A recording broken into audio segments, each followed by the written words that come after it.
अस्सलामुअलैकुम everyone, I hope you all are doing great. और जैसे कि इंटरमीडिएट के फाइनल एग्ज़ाम्स अब ख़त्म हो चुके हैं, सो होपफुली सब स्टूडेंट प्रैक्टिकल एग्ज़ाम्स की तैयारी में मसरूफ़ होंगे। But still there are many students who are confuse कि तैयारी कैसे करें, कहाँ से शुरू करें। सो ये वीडियो उन्हीं स्टूडेंट के लिए है, और especially for those students who could not perform well in their theoretical exams. So here is a chance for them to compensate that loss by securing 30 out of 30 marks inshallah by following these instructions. So सबसे पहले मैं आपको video का overview देती चलूँ। इस video में मैं आपके साथ बायोलॉजी के प्रैक्टिकल एग्ज़ाम की मार्क्स स्कीम शेयर करूँगी कि मार्क्स की डिस्ट्रीब्यूशन कैसे होती है। सेकेंडली मैं आपके साथ पेपर पैटर्न शेयर करूंगी कि आपके कितने क्वेश्चन आते हैं और फिर उन क्वेश्चन के आंसर्स के क्या क्या स्टेप्स रिक्वायर्ड होते हैं। और थर्डली मैं आपके साथ पंजाब बोर्ड में आने वाले जो मोस्ट इम्पॉर्टेंट प्रैक्टिकल क्वेश्चंस हैं वो शेयर करूंगी, और जो कि फ्रिक्वेंटली आपके पास पेपर में पूछे गए हैं। So without wasting time let's started. तो सबसे पहले मैं आपको ये बताती चलूँ कि आपके प्रैक्टिकल एग्ज़ाम्स में को 7 क्वेश्चन जो है उसमें मेंशन होते हैं। आपको 7 क्वेश्चन पूछे जाएंगे, ठीक है। सो वन बाय वन हम इसको डिस्कस कर लेते हैं।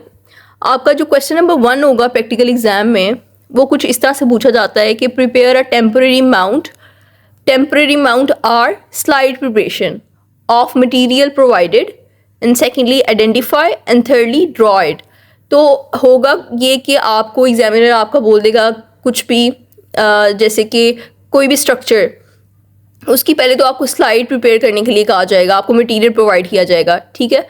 आपको फर्स्टली उसकी स्लाइड प्रिपेयर करनी है, और उसकी मार्क्स हैं आपके 1.5 मार्क्स के लिए आपको स्लाइड प्रिपेयर करनी है। सेकेंडली आपने प्रिपेयर करने के बाद आइडेंटिफाई करना है कि ये बेसिकली है क्या, और थर्डली उसकी आपने लेबल डायग्राम ड्रॉ कर देनी है, और साथ मैंने मार्क्स डिस्ट्रीब्यूशन मेंशन की हुई है, ठीक है। ये क्वेश्चन नंबर 1 जो है आपका टोटल 3 मार्क्स का है, ठीक है। अब प्रॉबेबली ऐसा भी हो सकता है कि जो एग्जामिनर है वो स्लाइड आपको खुद ही प्रिपेयर करके दे दे, ठीक है। तो आपका ये काम तो आसान हो गया प्रिपरेशन का। फिर आपको सिर्फ स्लाइड को आइडेंटिफाई करना पड़ेगा और साथ उसकी लेबल डायग्राम ड्रॉ करनी पड़ेगी। इसी के साथ मैंने कुछ इम्पॉर्टेंट जो टर्म्स दी गई हैं या पास पेपर में जो इम्पॉर्टेंट या फ्रिक्वेंटली पूछे गए हैं इस क्वेश्चन नंबर 1 में स्ट्रक्चर्स, वो मेंशन किए हुए हैं। इसमें फ्रॉग की जो एपिडर्मिस और बकल कैविटी है वो बहुत ज़्यादा पूछा गया है, ये वाला क्वेश्चन। लीफ और एपिडर्मिस का स्ट्रक्चर बहुत पूछा गया है, और फिर सेकेंड ईयर के प्रैक्टिकल वाले पार्ट में से मसल्स के बारे में बहुत पूछा गया है। Muscle could be skeletal, smooth और कार्डिक, ठीक है। और इसके अलावा भी मैंने मेंशन किए हैं कुछ और स्ट्रक्चर। नॉस्टॉक का स्ट्रक्चर आपको पता है फर्स्ट ईयर की बुक से। Onion epidermis, frogs blood smear, mesophyll tissue of leaf, these are the most important structure that are frequently asked in question number 1। Moving on to the next question number 2। Student इसके 4 steps हैं, that is for 4 marks, ठीक है। इसमें basically आपसे flower की description के बारे में पूछा जाएगा। आपको एग्जामिनर कोई भी प्लांट का नाम बता देगा या प्लांट आपको प्रोवाइड किया जाएगा, ठीक है।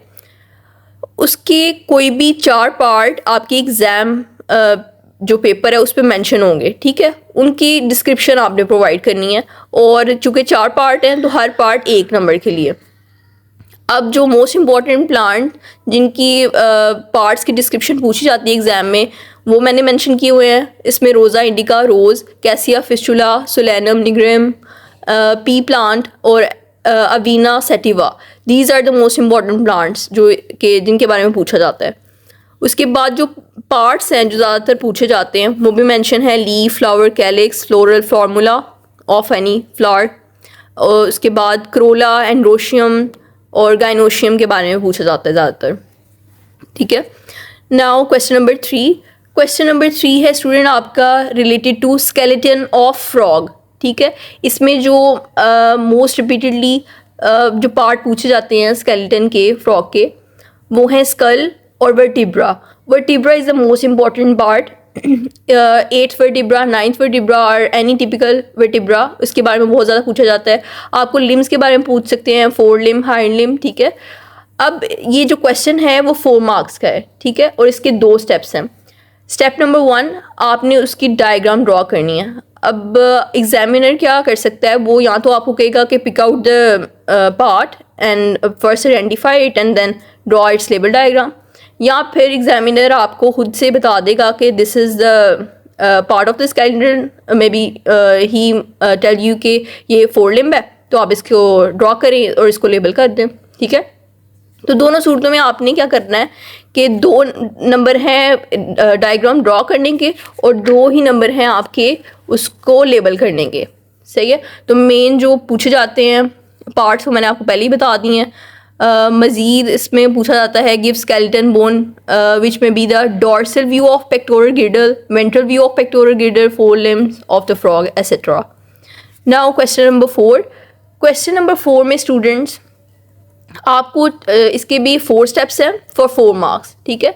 4 स्पेसिमन दिए जाते हैं आपको ABCD, ठीक है। लेट्स सपोज मैं आपको पहले बता दूं कि स्पेसिमन क्या हो सकते हैं। May be the first specimen जो आपको दिया है वो कोई सेल हो सकता है, जिस तरह लिवर सेल है या नर्वस सेल है, ठीक है।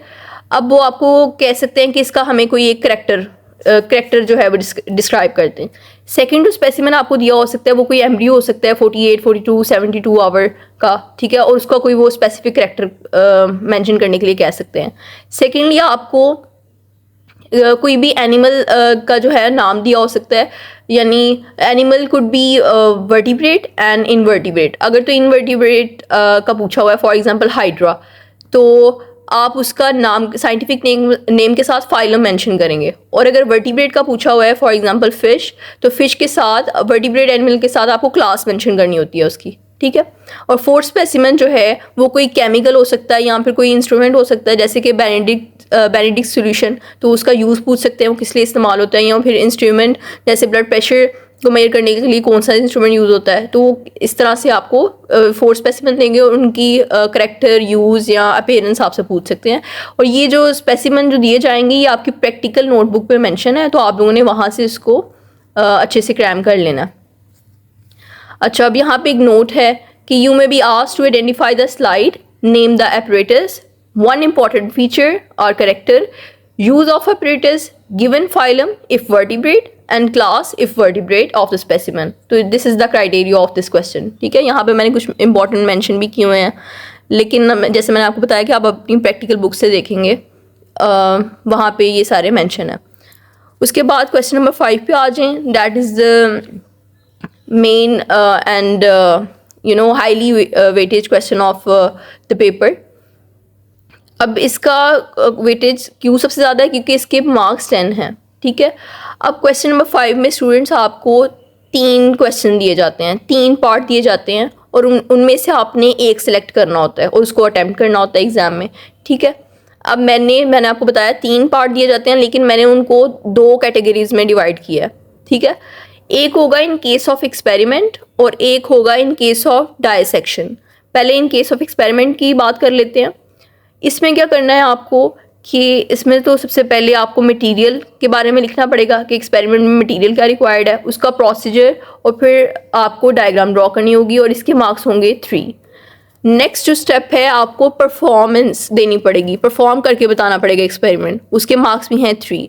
देन आपको आफ्टर द परफॉर्मेंस जो भी ऑब्जर्वेशन, कंक्लूजन और रिजल्ट निकले हैं वो आपको लिखने पड़ेंगे अपने जो पेपर है आंसर शीट उस पर, ठीक है।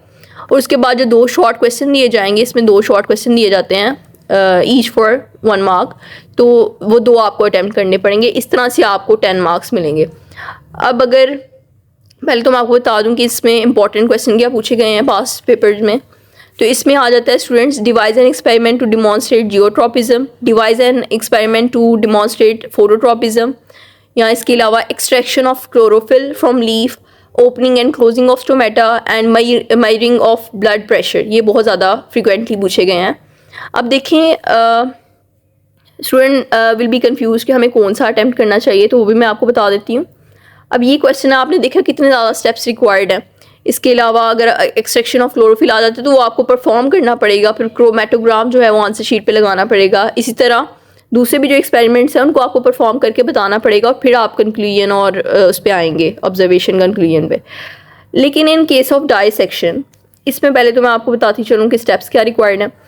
Dissection and demonstration that is for 4 marks and I personally prefer you all कि आप ये वाला पार्ट सिलेक्ट करें, और उसका सॉलिड रीज़न ये है कि एग्जामिनर के पास इतना टाइम तो होगा नहीं कि वो सब स्टूडेंट से डाइसेक्शन करवाए और डिमॉन्स्ट्रेशन करवाए, और इतने उनके पास स्पेसिमन भी नहीं होंगे।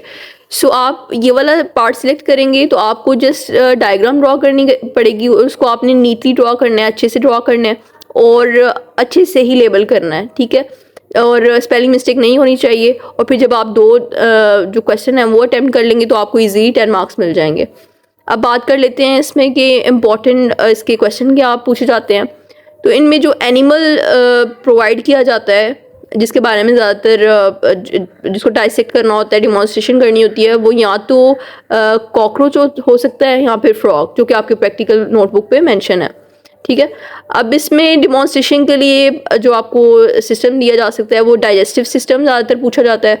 उसके बाद नर्वस सिस्टम हो सकता है, रेस्पिरेटरी सिस्टम हो सकता है, यूरिनोजेनिटल सिस्टम हो सकता है, या फिर आर्ट्रियल सिस्टम हो सकता है, ठीक है।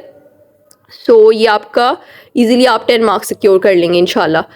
अब बात कर लेते हैं क्वेश्चन नंबर, सॉरी, इससे पहले जो थर्ड पार्ट मैंने आपको बताना था, जो कि मैंने इसी कैटेगरी में उसको डिसॉल्व कर लिया था, वो ये है कि या तो एक्सपेरिमेंट में आपको मटेरियल प्रोसीजर और डायग्राम यानी कोई परफॉर्मेंस वाला एक्सपेरिमेंट दिया जा सकता है, या फिर आपको कोई भी जो है टेस्ट दिया जा सकता है। For example, perform one test for the detection of starch, ठीक है।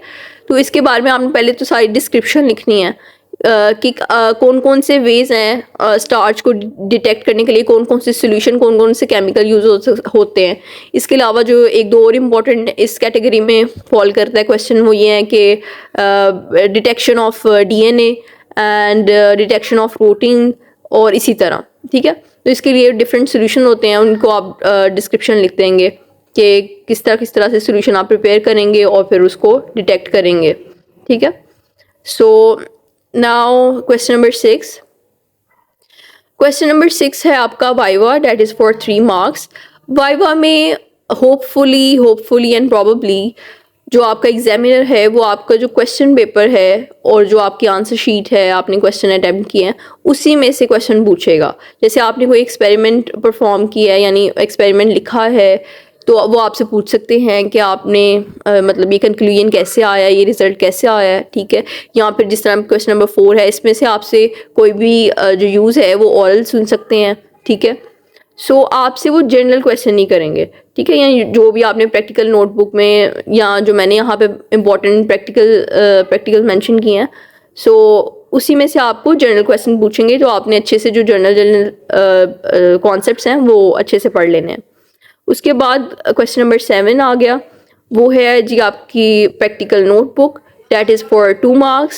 सो प्रैक्टिकल नोटबुक जो है वो आप बनाना शुरू कर दें, और उसमें भी जो इम्पॉर्टेंट प्रैक्टिकल्स हैं वही लिखें। बहुत सारे स्टूडेंट जो हैं वो पैनिक हो जाते हैं कि इतने सारे हैं वो तो पूरे नहीं आएंगे, या फिर हम किस तरह से लिखेंगे। तो आपको सिर्फ वही लिखने हैं जो कि इम्पॉर्टेंट हैं, ठीक है। इम्पॉर्टेंट प्रैक्टिकल्स लिखें, और अगर वो आपको प्रोसीजर या उसका कंटेंट ज़्यादा लग रहा है तो आप उसको अपने वर्ड्स में डिसॉल्व करके लिख सकते हैं। उसके अलावा अच्छे से डायग्राम ड्रॉ करें तो इंशाल्लाह इसमें भी आप 2 मार्क्स सिक्योर कर लेंगे। So that's all about the practical exam of biology, and I hope that this video will be helpful for all of you. And if you people want more videos like this, and if you have any question regarding this video as well, so you can tell me in the comment section below, and I will try my best to respond you as soon as possible.